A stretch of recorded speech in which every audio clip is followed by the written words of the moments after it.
The sounds came first.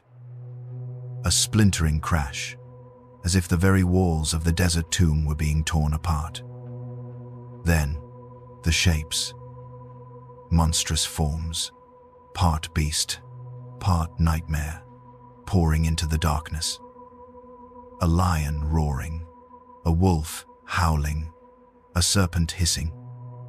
They weren't just visions. He felt the crushing weight, the searing pain of claws, the blunt force of strikes from every direction. He was being torn apart, beaten by a force that despised his very existence. Lying on the stone floor, every bone aching, every breath a struggle. A single, desperate question formed in his mind: where was God in all of this? The answer he received would change the understanding of spiritual warfare for the next 2,000 years. If you've ever felt alone in your own battles, then you understand the importance of that question. We're going to explore the answer today, and it might not be what you expect. Stick around, and consider subscribing if you're ready to look at faith in a way you never have before. To understand the brutality of the attack, you have to understand the man. This wasn't just anyone. This was Anthony, a young man from a wealthy Egyptian family in the 3rd century. He had everything: comfort, status, an inheritance that guaranteed a life of ease. But he was haunted by a different kind of call. After his parents died, he heard a reading in church from the Gospel of Matthew. If you want to be perfect, go, sell your possessions and give to the poor, and you will have treasure in heaven for most. These are just words. For Anthony, it was a direct command. He sold his vast family estate, gave the money to the poor, ensured his sister was cared for, and walked out into the Egyptian desert with nothing but the clothes on his back. He was intentionally stripping away every comfort, every distraction, to pursue God with a singular, radical focus. He thought that by leaving the world behind, he could leave its temptations behind too. He was wrong. The battle had only just begun. The demons didn't start with physical violence. That's not their usual way. They start subtly, in the one place you can't run from: your own mind. First came the doubt, a constant whisper, reminding him of the wealth he'd abandoned. What a waste. Think of the good he could have done with that money. Then came the boredom, the crushing monotony of a life of prayer and solitude. The desert wasn't romantic. It was grueling. His body ached. His mind wandered. Then came the memories of pleasure, twisted into weapons of temptation. The demons presented him with images, with thoughts so vivid they felt real, trying to drag him back into the life he had renounced. Athanasius of Alexandria, his biographer, wrote that they waged a terrible and constant war against him. But Anthony fought back, not with anger, but with focus. He filled his mind with prayer, with scripture, pushing back against the tide of thoughts with a stronger current. He was learning the first rule of spiritual warfare: the primary battlefield is the mind. Having won these initial skirmishes in his mind, Anthony decided to escalate.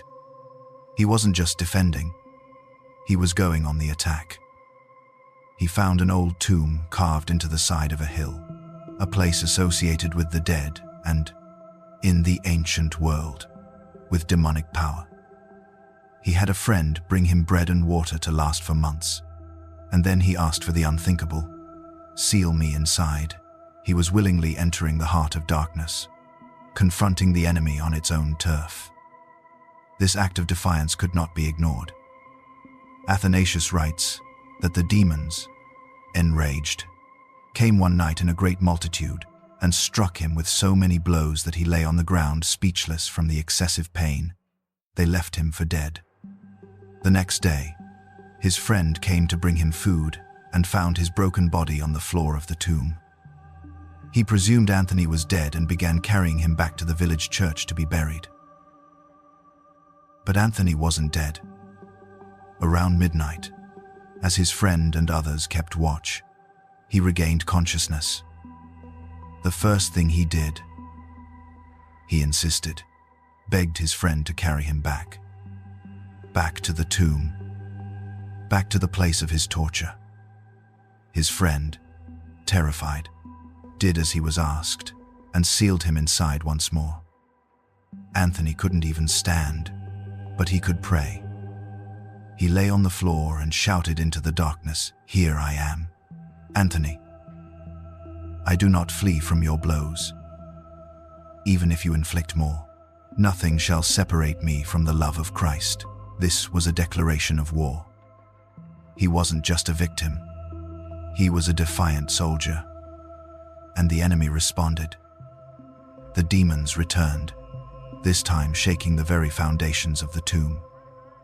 They appeared again as wild beasts and reptiles, filling the small space with a terrifying cacophony.